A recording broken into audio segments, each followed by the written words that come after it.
नमस्कार, आप सभी का स्वागत है यूथ अध्ययन के चैनल पे। देखिए एक बार फिर से मैं आप सभी के बीच एचपीटेट जून 2025 के लिए जीके का पार्ट 38 लेके आ चुका हूँ। पार्ट 38 का जो पहला क्वेश्चन है कि सहारा मरुस्थल अफ्रीका महाद्वीप के किस क्षेत्र की ओर स्थित है। इस बार क्वेश्चन का लेवल बढ़ा के पूछा गया था। तो सहारा मरुस्थल अफ्रीका में तो स्थित है, लेकिन अफ्रीका महाद्वीप के किस क्षेत्र में स्थित है, तो ये अफ्रीका महाद्वीप के उत्तर में नॉर्थन पार्ट में स्थित है। इस बात को आपने याद रखना है। ऑप्शन डी यहाँ से बिल्कुल सही हो जाएगा। अगर क्वेश्चन पूछने वाला क्वेश्चन यहाँ से बहुत सारे क्वेश्चन बना सकता है। क्वेश्चन पूछने वाला क्वेश्चन ये भी पूछ सकता है कि दुनिया का सबसे गर्म मरुस्थल कौन सा है, तो सहारा मरुस्थल जो है वो दुनिया का सबसे गर्म मरुस्थल है। इस बात को भी आपने याद रखना है। ये कहाँ पर है ये तो आपको पता चल गया, अफ्रीका के उत्तर में स्थित है। इस बात को भी आपने याद रखना। अच्छा, क्वेश्चन पूछने वाला क्वेश्चन ये भी पूछ सकता है कि सहारा मरुस्थल की सीमा विश्व के कितने देशों के साथ छूती है। तो सहारा मरुस्थल की जो सीमा है दुनिया के 11 देशों के साथ छूती है। इस बात को आपने याद रखना है। अगर मैं अफ्रीका की बात करता हूँ तो अफ्रीका में एक और मरुस्थल भी है जिसका नाम है कालाहारी। पूछा जा सकता है आपसे। आपको याद रखना है कि अफ्रीका महाद्वीप में कितने मरुस्थल है, 2। कौन कौन से? कालाहारी। कालाहारी मरुस्थल जो है वो अफ्रीका महाद्वीप के बोत्सवाना, कहाँ पर है? बोत्सवाना में स्थित है। इस बात को आपने याद रखना है। देखिए, अगर आप भी एचपी टेट जून की तैयारी कर रहे हो, चाहे आप जेबीटी टेट की तैयारी कर रहे हो, टीजीटी आर्ट्स टेट की तैयारी कर रहे हो, एलटी टेट या किसी भी टेट एग्जाम की तैयारी कर रहे हो, तो हमारे साथ जुड़िए। मात्र और मात्र 499 रुपये में हम दे रहे हैं आपको लाइव प्लस। लाइव के साथ अगर आप लाइव नहीं देख सकते तो सेम क्लासेस को आप रिकॉर्डेड भी देख सकते हैं। लाइव प्लस रिकॉर्डेड क्लासेस हम आपको दे रहे हैं। साथ में इस बैच में आपको, अगर आप हमारा बैच ज्वाइन करते हो 499 में, तो फ्री हैंड रिटन नोट्स और साथ में मॉक टेस्ट प्रैक्टिस के लिए और प्रीवियस ईयर क्वेश्चन आपको फ्री में इसके साथ मिलने वाले हैं। तो आप जुड़ सकते हैं इस नंबर पे 7876145409। आप जल्दी से इस नंबर पे कांटेक्ट करिए और हमारे साथ हमारे बैच में एनरोल होइए और अपने टेट को क्वालिफाई करिए। इसके अलावा भी बहुत सारे मरुस्थल है जो कि परीक्षाओं में पूछे जाते हैं, जैसे कि आपका थार मरुस्थल। क्वेश्चन सीधा आता है कि थार मरुस्थल कहाँ पर है। तो अगर थार डेजर्ट की बात करें, थार मरुस्थल की बात करें, तो ये दक्षिण एशिया का सबसे बड़ा मरुस्थल है। क्वेश्चन ये भी पूछा जाता है। और ये एशिया महाद्वीप के भारत और पाकिस्तान 2 देशों के बीच स्थित है। क्वेश्चन ये भी पूछा जाता है भारत का सबसे बड़ा रेगिस्तान, सबसे बड़ा मरुस्थल कौन सा है, तो वो थार मरुस्थल है। थार मरुस्थल की बात करें तो ये जो है वो भारत के आपका राजस्थान वाला जो एरिया है वहाँ पर पड़ता है। और पाकिस्तान में थार मरुस्थल को चोलिस्तान कहते हैं। पाकिस्तान में इसका नाम चेंज होकर क्या हो जाता है? चोलिस्तान हो जाता है। इस बात को आपने याद रखना है। इसके अलावा एशिया के चीन में एक है तकलामाकन। सीधा पूछा जाता है कि तकलामाकन मरुस्थल कहाँ पर है, और टेट में बहुत बार पूछा गया है। तो तकलामाकन मरुस्थल जो है वो चीन में है और इसे खंडरों का स्थान भी कहा जाता है, या मृत्यु का सागर। तो खंडरों का स्थान और मृत्यु का सागर तकलामाकन मरुस्थल को कहा जाता है। मोस्ट इंपॉर्टेंट है। इसके अलावा आपका गोबी मरुस्थल है। गोबी मरुस्थल की बात करते हैं तो गोबी मरुस्थल जो है वो मंगोलिया और चीन दोनों में स्थित है। बहुत बार पूछा गया है मंगोलिया और चीन। तो ये मंगोलिया में भी पड़ता है और चीन में भी पड़ता है। दोनों देशों के विशाल भागों में फैला है गोबी मरुस्थल। इस बात को आपने याद रखना है। गोबी मरुस्थल की बात करें तो यहाँ पर 2 कुब्बड़ वाले बैक्टीरियन ऊँट क्या पाए जाते हैं भाई? 2 कुब्बड़ वाले बैक्टीरियन ऊँट यहाँ पर पाए जाते हैं। मोस्ट इंपॉर्टेंट क्वेश्चन है। आपको हर एक बात याद रखनी है। एक क्वेश्चन के साथ आप पूरा टॉपिक कवर कर सकते हो अगर आप बहुत अच्छे से तैयारी कर रहे हो। क्वेश्चन ये भी पूछा जाता है कि दुनिया का सबसे शुष्क मरुस्थल कौन सा है। तो दुनिया का सबसे शुष्क मरुस्थल है अटाकामा। कौन सा है? अटाकामा। और अटाकामा कहाँ पड़ता है? चिली देश में। चिली देश में याद रखना है। चिली देश में मरुस्थल पड़ता है अटाकामा। ये क्या है? दुनिया का सबसे शुष्क मरुस्थल है। ये चिली में पड़ता है। और ये चिली कहाँ पर पड़ता है? तो चिली दक्षिण अमेरिका, साउथ अमेरिका महाद्वीप में पड़ता है। यहीं पर एक और मरुस्थल है साउथ अमेरिका में, पेंटागोनिया। क्या नाम है भाई? पेंटागोनिया मरुस्थल। तो अगर पेंटागोनिया मरुस्थल मैं बात करता हूँ पेंटागोनिया मरुस्थल की, तो ये अर्जेंटीना देश में स्थित है। इस बात को आपने याद रखना है। ये भी तो ये थे कुछ मरुस्थल से क्वेश्चन जो आपसे परीक्षाओं में सीधे पूछे जा सकते हैं। तो आप इनको बिल्कुल बहुत अच्छे से याद रखें। अगली क्वेश्चन की बात करते हैं कि नीति आयोग की स्थापना कब हुई। तो अगर नीति आयोग की बात करें तो नीति आयोग की स्थापना 1 जनवरी 2015 को की जाती है। अक्सर हम ये तो बहुत बार पढ़ते हैं कि नीति आयोग की स्थापना कब हुई, लेकिन नीति आयोग की फुल फॉर्म हम बहुत कम समय के पढ़ते हैं। नीति आयोग की फुल फॉर्म आप में से 90% बच्चे ऐसे होंगे जिसको पता ही नहीं होगी। तो नीति आयोग का जो पूरा नाम है वो है national institute of transforming India. क्या नाम है? National institute of transforming India जो है वो नीति आयोग का पूर्ण नाम है, पूरा नाम है। और हिंदी भाषा में इसको राष्ट्रीय भारत परिवर्तन संस्था भी कहा जाता है। नीति आयोग का पुराना नाम क्या था ये आप सभी जानते हैं। तो 1 जनवरी 2015 से पहले जब इसका नाम नीति आयोग नहीं था तो उससे पहले इसको योजना आयोग, बहुत इंपॉर्टेंट है, योजना आयोग के नाम से जाना जाता है। मतलब कि योजना आयोग का जो नया रूप बनकर आया है वो नीति आयोग ही आया है, इस बात को आपने याद रखना है। क्वेश्चन सीधा पूछा जाएगा कि नीति आयोग के अध्यक्ष कौन होते हैं, तो जो भारत के प्रधानमंत्री होते हैं वो नीति आयोग के अध्यक्ष होते हैं। तो वर्तमान में भारत के प्रधानमंत्री कौन है, श्री नरेंद्र मोदी जी है, और नरेंद्र मोदी जी ही जो है वो क्या है, भारत के नीति आयोग के वर्तमान में अध्यक्ष भी है। अब हमेशा एग्जामिनर अध्यक्ष तो नहीं पूछेगा, इस बार क्या क्या पूछ लेगा, उपाध्यक्ष, वाइस प्रेसिडेंट पूछ लेगा। तो नीति आयोग के जो उपाध्यक्ष है वो है सुमन के बेरी। क्या नाम है, सुमन के बेरी, इस बात को आपने याद रखना। अब अगर वो उपाध्यक्ष भी ना पूछे, क्योंकि अध्यक्ष और उपाध्यक्ष आप पढ़ के चले गए हो, तो वो पूछेगा सीईओ। तो सीईओ कौन है, तो सीईओ है वीवीआर सुब्रमण्यम। वीवीआर सुब्रमण्यम जो है वो नीति आयोग के क्या है, सीईओ है, इस बात को आपने याद रखना। अब मैं बात कर रहा था योजना आयोग की, तो योजना आयोग की जो स्थापना है वो हुई थी 15 मार्च 1950। कब हुई थी, 15 मार्च 1950 को योजना आयोग के स्थान पर जिस योजना आयोग को बनाया गया था, नीति आयोग की जो स्थापना हुई। लेकिन आपको ये भी पता होना चाहिए कि योजना आयोग की स्थापना कब हुई, तो 15 मार्च 1950। अब एक क्वेश्चन बहुत ट्रेंडिंग में चला हुआ था, वो था बेटी बचाओ बेटी पढ़ाओ योजना भारत में कब लॉन्च हुई। ये क्वेश्चन ना बहुत बार टेट में पूछा गया है, और हो सकता है पिछले बार नहीं पूछा गया था, इस बार पूछ ले, तो ज़रूर आप इस क्वेश्चन को ज़रूर पढ़ के जाए, मेरा मानना है आ सकता है। बेटी बचाओ बेटी पढ़ाओ योजना जो है वो 22 जनवरी 2015 को लागू होती है। अब इसमें ट्विस्ट क्या होता है कि बेटी बचाओ बेटी पढ़ाओ योजना जो है वो हरियाणा किस राज्य से शुरू हुई, ये भी याद रखना है, हरियाणा से शुरू हुई थी। इसका नया नाम अब बदल दिया गया है, तो बेटी बचाओ बेटी पढ़ाओ योजना का नया नाम कर दिया है बदलाव। बदलाव ना देकर, कभी कभार हो सकता है कि कुछ और दे दिया हो, तो बदलाव ना देकर इसका नाम जो है बेटी आपकी, इसका मतलब है बदलाव का नाम है बेटी आपकी धन लक्ष्मी और विजय लक्ष्मी है। तो याद रखना, बेटी आपकी धन लक्ष्मी और विजय लक्ष्मी है, ये नया नाम इसका हो गया है, इस बात को आपने याद रखना है। और ये सारे ही क्वेश्चन मोस्ट इंपॉर्टेंट है।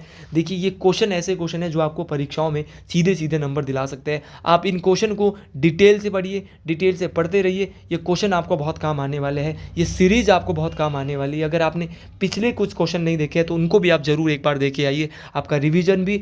अगर आप इन वीडियोज़ को देख रहे हो, मैं बोल रहा हूँ कि अगर आप टीजेडी आर्ट से आते हो तो 90 में से आप 80 नंबर यहाँ पे आराम से मारने वाले हो। अगर आप आते हो कहाँ से, आप आते हो जेबीटी, नॉन मेडिकल, किसी भी अन्य स्ट्रीम से, तो 30 में से 25 से 26 नंबर आपके, मैं नहीं बोलता कि 30 में से 30 नंबर आते हैं, लेकिन 25-26 नंबर, 3-4 क्वेश्चन कट जाते, लेकिन इतने नंबर आपके डेफिनेट बनने वाले हैं। अगले क्वेश्चन की ओर बढ़ते हैं।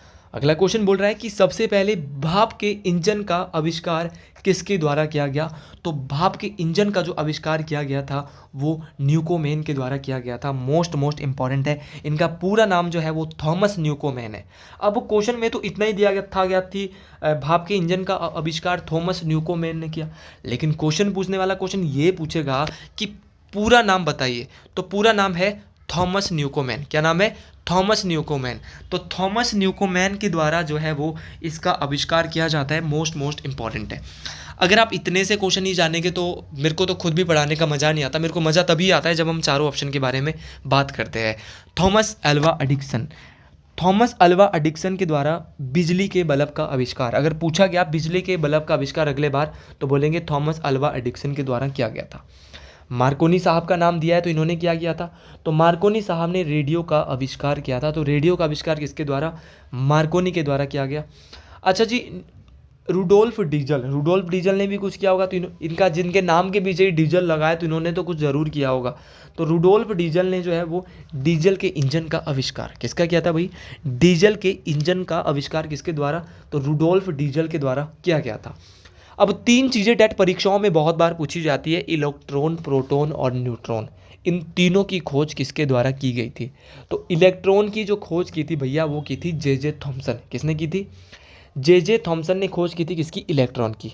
अच्छा, न्यूट्रॉन की खोज किसने की थी, न्यूट्रॉन की खोज की थी सर जेम्स चैडविक। किसने की थी, सर जेम्स चैडविक ने की थी।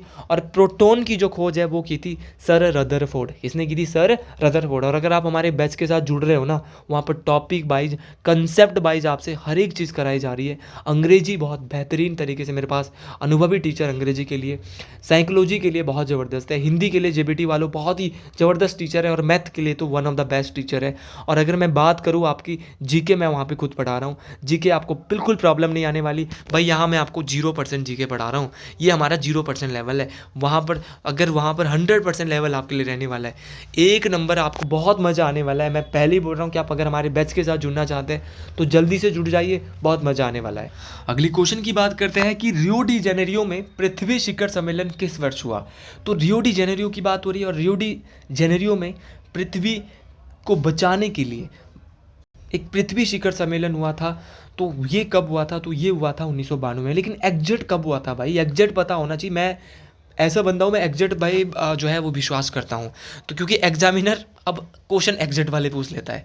तो 3 जून से 14 जून 1992 के बीच में रियो डी जेनेरियो कहाँ पड़ता है? ब्राज़ील का सबसे बड़ा शहर है रियो डी जेनेरियो। यहाँ पर जो है वो पृथ्वी सम्मेलन होता है, जो कि 1992 में तो होता है, लेकिन 3 जून से 14 जून के बीच में होता है। इसे किस और नाम से जाना जाता है? तो इसको यूनिकैड भी कहते हैं।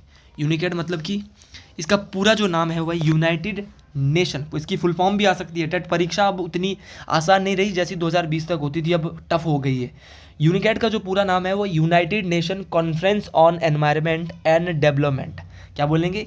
United nation conference on environment and development, इसका पूरा नाम हो गया है। अच्छा, इतनी बात तो हमको पता चल गई कि इसको यूनिकैड भी कहा जाता है। लेकिन क्वेश्चन पूछने वाला क्वेश्चन ये पूछेगा कि पृथ्वी सम्मेलन के बारे में भी आपको पता चला गया। आप ये बताइए विश्व पृथ्वी दिवस कब मनाया जाता है? क्वेश्चन ये भी आ सकता है। तो विश्व पृथ्वी दिवस 22 अप्रैल कब मनाया जाता है मित्रों? 22 अप्रैल को मनाया जाता है। अब क्वेश्चन ये भी आपको याद होना चाहिए कि ये पृथ्वी दिवस कब से शुरू किया जा रहा है? प्रत्येक वर्ष मनाया जाता है। इसको जो शुरू किया गया था वो 22 अप्रैल 1970 से इसको शुरू किया गया था। अच्छा, पृथ्वी दिवस की बात हो रही है तो पृथ्वी पे एक ओजोन लेयर भी पाई जाती है, और ओजोन लेयर जो है वो समताप मंडल में पाई जाती है। ओजोन लेयर का काम क्या है? ओजोन लेयर क्या करती है? टेट में सीधा क्वेश्चन आता है कि परावैंगनिक किरणें, अल्ट्रा वायलेट जो रेंजेस है, उनसे हमें कौन बचाती है? तो परावैंगनिक किरणों से हमें ओजोन लेयर बचाती है, जो कि समताप मंडल में पाई जाती है। अब ओजोन लेयर में पाया गया छिद्र, ओजोन लेयर में छिद्र पाया गया, तो उसके लिए अब डे मनाया जाता है ओजोन लेयर को बचाने के लिए। तो ओजोन दिवस बहुत बार टेट में पूछा गया, ये मनाया जाता है 16 सितंबर को। इस बात को भी आपने याद रखना है। और ओजोन को बचाने के लिए एक मॉन्ट्रियल सम्मेलन भी हुआ था, और मॉन्ट्रियल सम्मेलन पे जो हस्ताक्षर जो ये लागू हुआ था, मॉन्ट्रियल संधि, ये 1989 के आसपास। इसके बारे में डिटेल से आपको नहीं बताऊंगा, लेकिन कुछ इंपॉर्टेंट डेज की बात कर लेते हैं, क्योंकि यहाँ से फ्री का नंबर 1 बन जाता है इंपॉर्टेंट डेज से। ठीक है, सीधा क्वेश्चन यहाँ पे टेट परीक्षाओं में पूछा जाता है, वर्ल्ड हेल्थ डे, विश्व स्वास्थ्य दिवस कब मनाया जाता है? तो आपको पता होना चाहिए कि 10 बताऊंगा मैं, टॉप 10। विश्व स्वास्थ्य दिवस 7 अप्रैल को मनाया जाता है। क्वेश्चन पूछा जाता है, बहुत इंपॉर्टेंट है, ध्यान से सुनना है, परीक्षाओं के लिए बहुत बहुत इंपॉर्टेंट रहने वाला है, कि विश्व जनसंख्या दिवस कब मनाया जाता है। इस क्वेश्चन ने बच्चों को बहुत ज़्यादा ठग रखा है। ये जो आता है वो 11 जुलाई, विश्व जनसंख्या दिवस कब मनाया जाता है? 11 जुलाई को मनाया जाता है। इस बात को आपने याद रखना है, ये भी मोस्ट इंपॉर्टेंट बात है, परीक्षाओं में काम आने वाली बात है। एक बार क्वेश्चन आया था, अंतर्राष्ट्रीय युवा दिवस, अंतर्राष्ट्रीय युवा दिवस कब मनाया जाता है? तो अंतर्राष्ट्रीय युवा दिवस 12 अगस्त को मनाया जाता है। ये हमारा तीसरा इंपॉर्टेंट डे हुआ। अच्छा, क्वेश्चन पूछने वाला क्वेश्चन और क्या पूछता है? क्वेश्चन पूछने वाला क्वेश्चन पूछता है कि भारतीय थल सेना दिवस कब होता है? तो भारतीय थल सेना दिवस होता है 15 जनवरी को। प्रवासी भारतीय दिवस कब होता है? 9 जनवरी को। ये भी हमने पहले भी पढ़ लिया है, दोबारा भी बता रहा हूँ। इसके अलावा एक होता है विश्व पुस्तक दिवस। तो विश्व पुस्तक दिवस होता है 23 अप्रैल, इंटरनेशनल बुक डे। ये भी पूछा जा सकता है, टेट में ऐसे नॉर्मल क्वेश्चन पूछे जाते हैं। अच्छा, राष्ट्रमंडल दिवस, कॉमनवेल्थ डे कब होता है? ये होता है 24 मई। तो कॉमनवेल्थ डे जो होता है वो 24 मई को मनाया जाता है, ये भी इम्पॉर्टेंट है। चलो एक दिवस और देख लेते हैं, विश्व उपभोक्ता अधिकार दिवस। तो विश्व उपभोक्ता अधिकार दिवस मनाया जाता है 15 मार्च को। तो ये कुछ जो इम्पॉर्टेंट डे मैंने आपको बताए हैं, कृपया कर इनको आप नोट कर ले, राइट डाउन कर ले। क्या पता यही इस बार परीक्षा में एग्जामिनर पूछ ले, हो सकता है, तो आप इनको बिल्कुल याद कर ले, बहुत बहुत इंपॉर्टेंट है। अगले क्वेश्चन की ओर बढ़ते हैं। अगला क्वेश्चन है कि जलियांवाला बाग हत्याकांड के समय भारत का वायसरॉय कौन था? तो जब भारत में जलियांवाला बाग हत्याकांड होता है तो उस समय भारत का जो वायसराय था वो था लॉर्ड चैम्सफोर्ड। लॉर्ड चैम्सफोर्ड की अगर मैं बात करता हूँ तो लॉर्ड चैम्सफोर्ड का जो कार्यकाल था वो 1916 से 1921 तक ये भारत के वायसरॉय थे। इस बात को आपने याद रखना है। तो लॉर्ड चैम्सफोर्ड उस समय भारत के वायसरॉय थे। अच्छा, क्वेश्चन पूछने वाला क्वेश्चन ये पूछता है कि जलियांवाला बाग हत्याकांड कब हुआ। नॉर्मल क्वेश्चन है। जलियांवाला जो बाग हत्याकांड हुआ था वो 13 अप्रैल 1919, याद रखेंगे, क्या याद रखेंगे? तो 13 अप्रैल 1919 को ये जलियांवाला बाग हत्याकांड होता है। इस बात को आपने याद रखना है। थोड़ा सा डिस्टर्बेंस अगर हो रही है तो उसके लिए माफ़ी चाहूँगा। अगर मैं बात करता हूँ यहाँ पर ऑप्शन में बहुत सारे, और इसी जलियांवाला बाग हत्याकांड में गोली चलाने का आदेश किसने दिया था? तो गोली चलाने का आदेश यहाँ पर जनरल डायर ने दिया था। और बाद में 1940 में जाकर लंदन में जनरल डायर को किसके द्वारा? तो उधम सिंह जो है इनको बाद में क्या है, गोली मारते हैं। तो इनको बाद में गोली भी मारी जाती है जनरल डायर को लंदन में, और इन्होंने ही, तो सीधा क्वेश्चन आता है कि जलियांवाला बाग में गोली चलाने का आदेश किसने दिया था? तो ये जनरल डायर के द्वारा दिया गया था। अच्छा, ऑप्शन में नाम दिया है lord William Bentinck. Lord William Bentinck कौन थे? तो लॉर्ड विलियम बेंटिंग की बात करता हूँ तो इन्होंने भारत में दास प्रथा को रोक लगाने में बहुत कार्य किया था, और इस भारत के पहले गवर्नर जनरल, तो भारत के पहले गवर्नर जनरल कौन थे? Lord William Bentinck. उसी प्रकार नाम है लॉर्ड माउंटबेटन। लॉर्ड माउंटबेटन थे भारत के अंतिम वायसरॉय।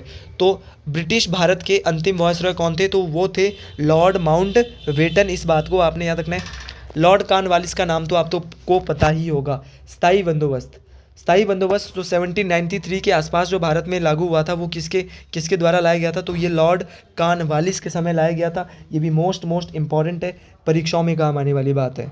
अगला क्वेश्चन बोल रहा है कि कर्क रेखा भारत के कितने राज्यों से गुजरती है?